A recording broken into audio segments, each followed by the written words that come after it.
The 5th of October, Rabbi Furst, Mr. Berura.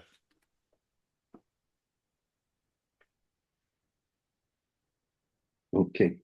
So that's what the Mishna was going into here.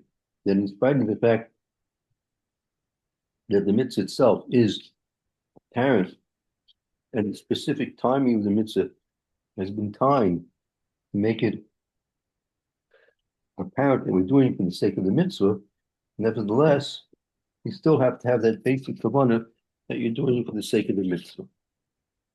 Right. Okay. And then there are other kavanahs as well. Zekel Tzias Mitzrayim, Zekel Hanani covered. Right.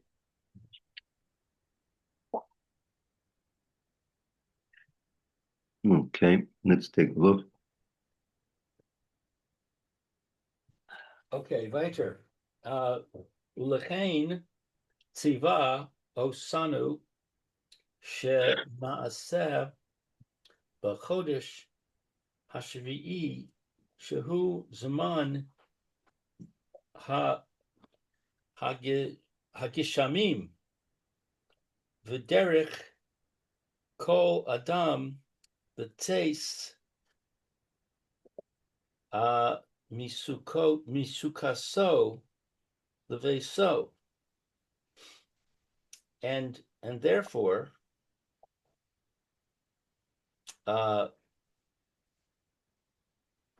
we are commanded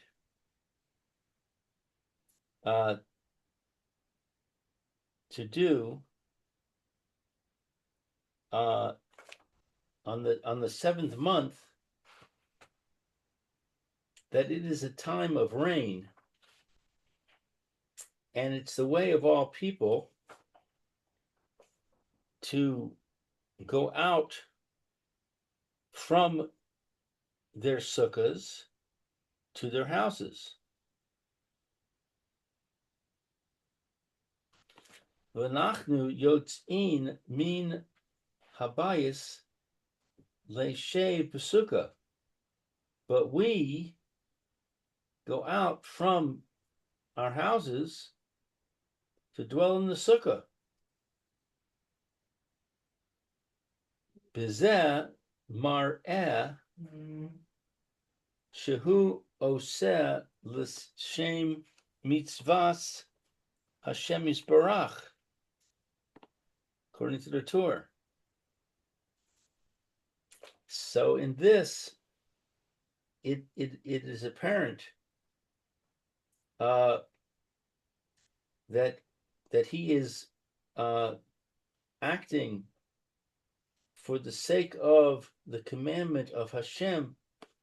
May he be blessed. V'kasvu ha'acharonim, and it's written by the later sages, she yechavein bishivasa she tzivanu Hashem le'shev b'sukkah zecher l'tzias Mitzrayim. Let's see, Vikasvu, and they wrote, the later sages wrote that one should intend in dwelling to do the command of Hashem, to dwell in the sukkah in remembrance of the exodus from Mitzrayim. V'gam zecher la'anane kavod shehikifan az aleinu l'hagain aleinu min sharav v'hashemesh. And also Yeah, sharab is the heat and the sun. the heat of the sun, right? So and also it's a remembrance of the clouds of glory that surrounded us. Uh, what is lahagain? It's to protect, like Magain Abraham, shield of Abraham, the shield us protect us. To shield us from the heat of the sun. V'chol zeh letzeis yedei hamitzvah kesikuna aha di avad yotzei kol shekivein letzeis levad pri megadan. So and all this to go out according to the mitzvah as is proper.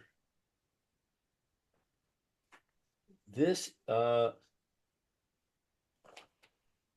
after the fact, when he goes out, all of his intention is to go out only. I didn't follow that last sentence from Bechol. And so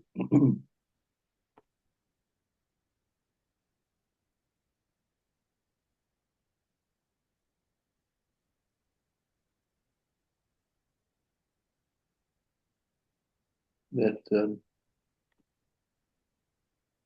that all this is to, it says Yidei mitzvah kitikuna. All this is to fulfill the mitzvah in the most proper way, as the mitzvah has been established, meaning have these three kavanas. Let's say you were doing it simply for the sake that this is a command from Kadosh Baruch Hu, and it's Zecher L'tzias Mitzrayim. We have to remember that this was part of our coming out of Mitzrayim. It was impossible to come out of Mitzrayim without entering into the Midbar, and we had to be sustained while we were there in the Midbar.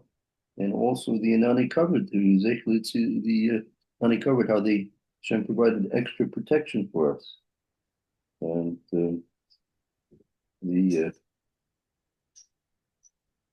mitzvah is fulfilled properly as it was commanded in with these three different crucial crucial kavanas.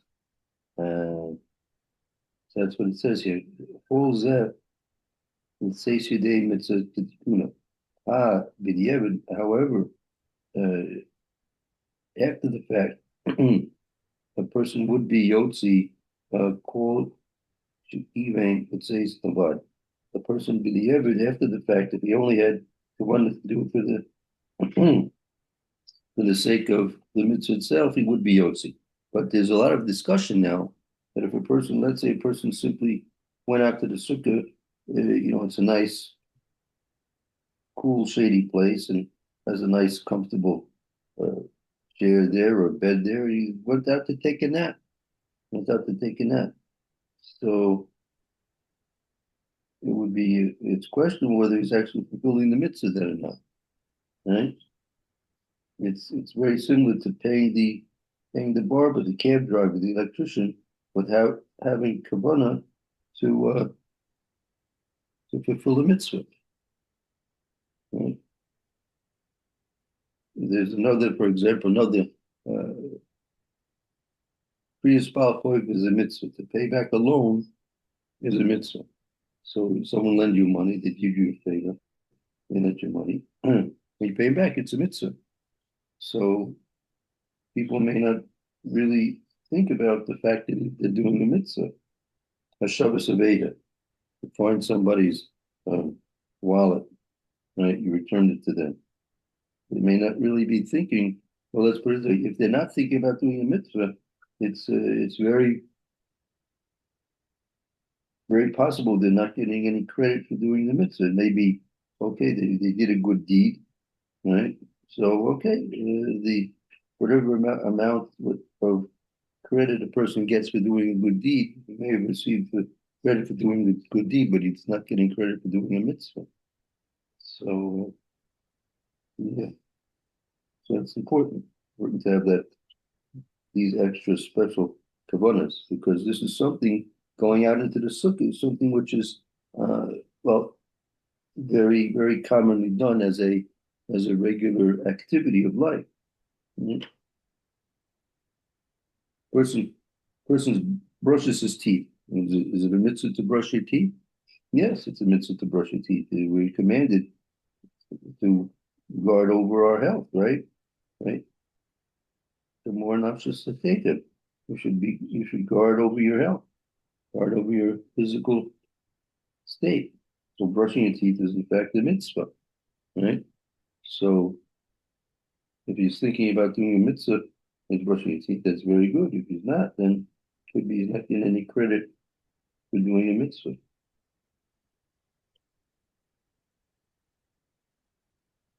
Okay.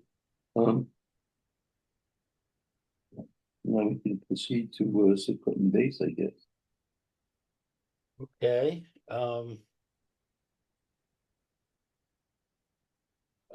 Umitzvah litakein hasuka miyad kule, and it's a command to fix up the sukkah immediately, etc.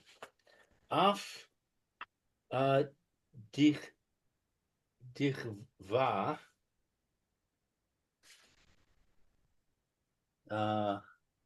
Mishna Berura kasvu le'el besof siman tafresh chaf dalid. So it's what's dichva? Yeah. That it's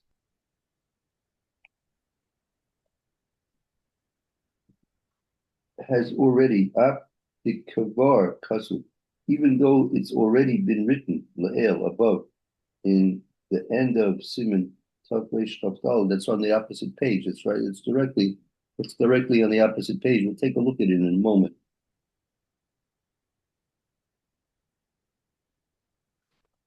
Okay. So it's already been written above. Hasam Belila Hatechila Baalma. There, it's initially at night that it's done. There, during the night, it's just the general beginning, meaning it's a we'll take a look, you'll see. But over there, what was written above previously is just a command to start in general the building of the sukkah, and not actually to uh, complete it entirely. Especially, Right. especially if it's going to keep your neighbors up at 2, 3 in the morning, banging and drilling away.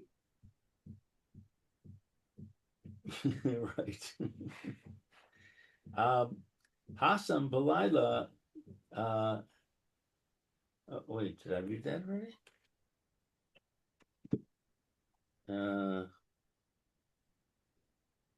Wait, yeah, it's already written. Okay. Let's see, where am I? Ulamacharas mitakein kula im efshar. And on the next day, to fix it up, all of it is not possible. Gam sham array le'inyan mi dakdak b'ma'asav. Also there, array. What's array? There it's the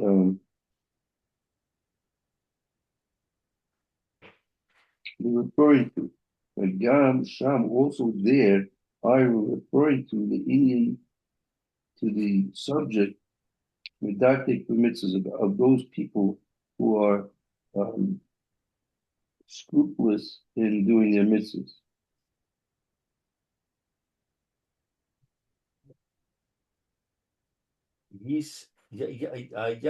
Yaschil davar ma pesuka miyad balayla. Yaschil is to prepare. Begin. To begin the matter of the sukkah immediately at night. So they begin to do something related to the sukkah immediately at night. So first of all, you have to remember before Thomas Edison came along and invented the light bulb and it turned the world upside down and made night into night and night into day and day into night. And people were up all kinds of hours doing all kinds of crazy things.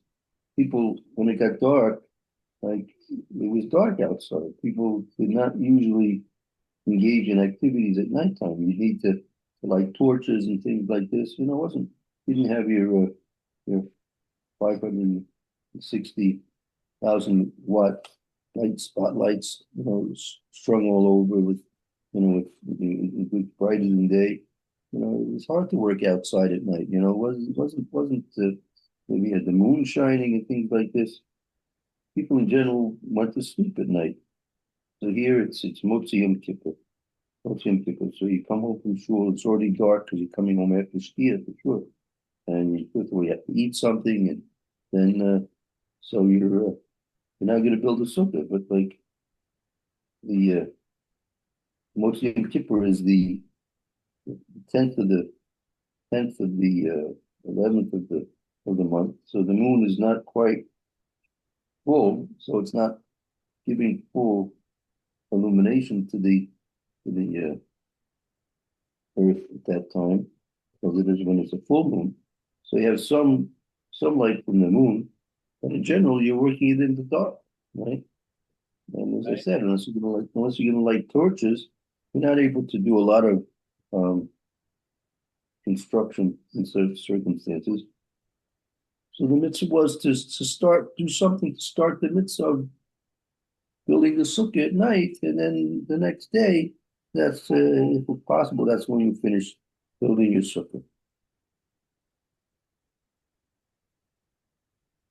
Okay.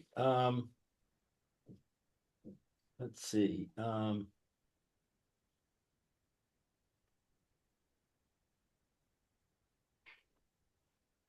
Umi she'ein medaktek, and one who is not particular, al kain panim biyom ha mecharas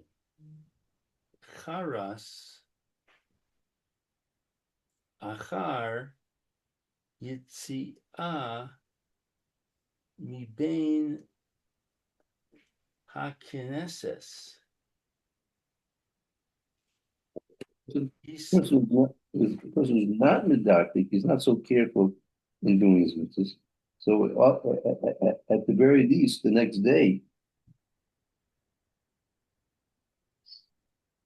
he should begin Right. after he does the mitzvah Well, from af- well, after he comes out of the Beit Knesset, meaning after he finishes davening chakras, he should at right. least he should at least immediately when he finishes davening chakras, Yadkil, He should begin and complete v'yigmor and complete kula im efshar, all of it if he can. So he should right, begin the next day after Yom Kippur, after he gets done with Shachris, he should start working on the sukkah, and he should keep working until he finishes it, if possible. right, Vafilu hu erev Shabbos ad chatzos, and even if it's the day before Shabbos up until midday. So in other words, right, if it's a Friday, Yom Kippur was on Thursday, and Thursday night he can't work on the sukkah for some reason. Then on Friday after Shachris, he should get right to work and work until midday. right, right. V'achar zeh yesh lomar de asur primagotten. And after that, there is to say that it's forbidden. I mean, after Katsais, that there is the opinion of the Prima Garden that it's forbidden to work on the sukkah after that time, as it is normally on a normal Erev Shabbos, person should not engage in detailed and lengthy activities because it will interfere with his preparations for Shabbos. Yeah. Um, Good, is that clear? yeah, that's pretty clear. Yeah. Although this idea that he should finish it in that day, um, building a sukkah is a big job. It Yeah. might be difficult to finish it in one day. Okay, so again, a person should put forth his efforts, right, and try and do as much as he can. If he's not, as long as he times himself that everything's going to be prepared for and ready for the day that Sukkot comes a few days hence, he'll be okay. Okay. And again, if he can't, the question is what's really completed? What does it mean completed? There's a lot of details besides putting up the walls and the stuff. There's a lot of details. You may want to put some decorations in it. You might want to have to move in chairs and tables, beds, and other things like this. Might have to set up the electricity and things like this. So probably setting up the basic four walls and the sky. That's probably what's considered to be completing the sukkah. Because that's your basic mitzvah. I got a technical question for you in the last minute.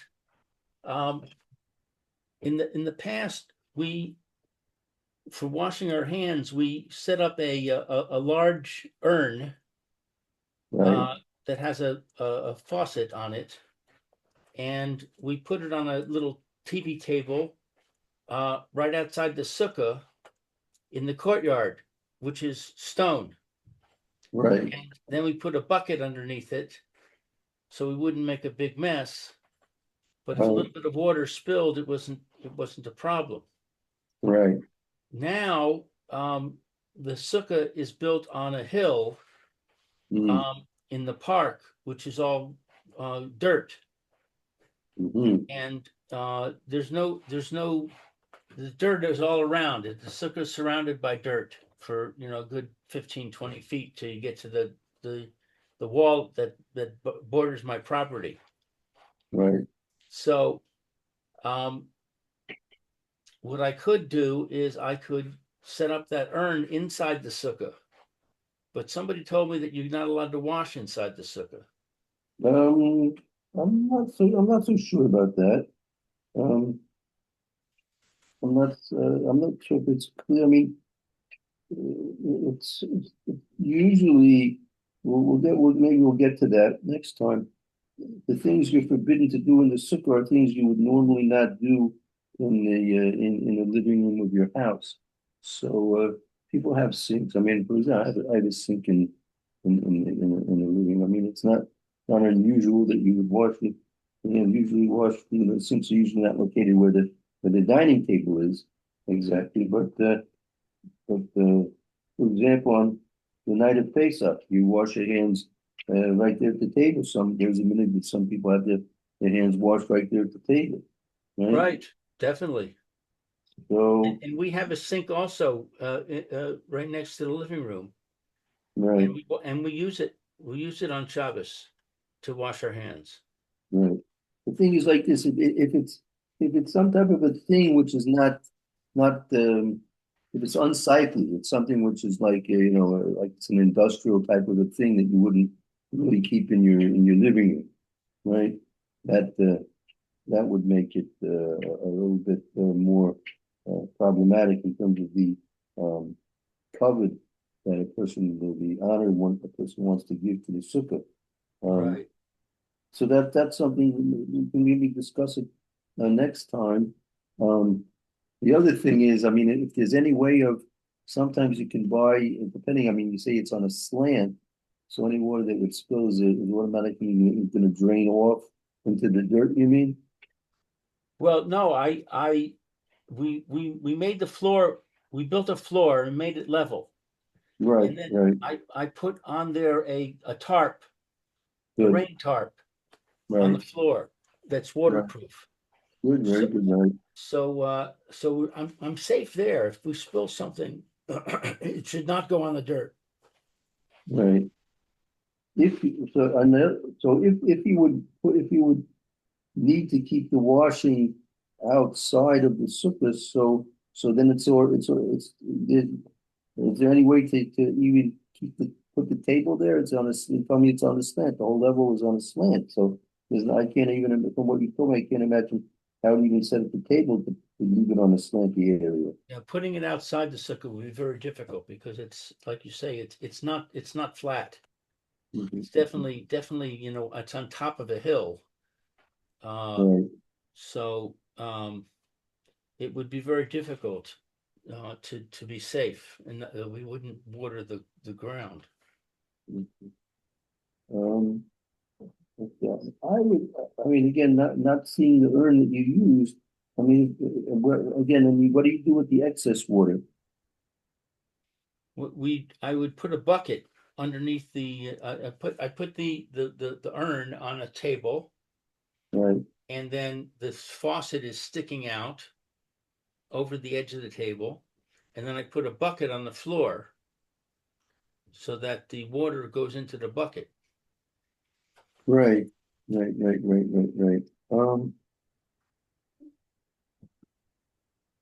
They do.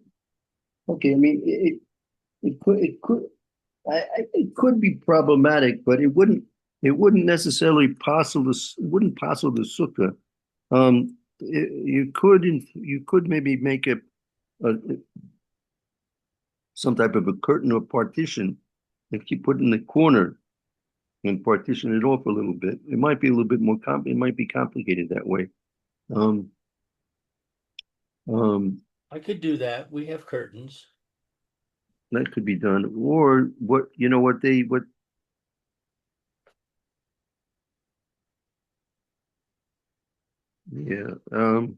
I'll tell you what, I would ask a Poisik. You have the number of well, you could write Reitowitz. You speak to Reitowitz, right? You can Yeah, email him. I could ask him. I think I wouldn't want to pass on the side. I could say it's okay, but it might be better ways to do it. Maybe write him an email and see what he says. I'd be interested in see what he says. Yeah. All right, I'll give that a try. Okay, very good. We'll talk about it more tomorrow. Okay, thank you so much, Rabbi. Have a great Good. day. Okay. Thank you too. Be well. Go Bye-bye. ahead.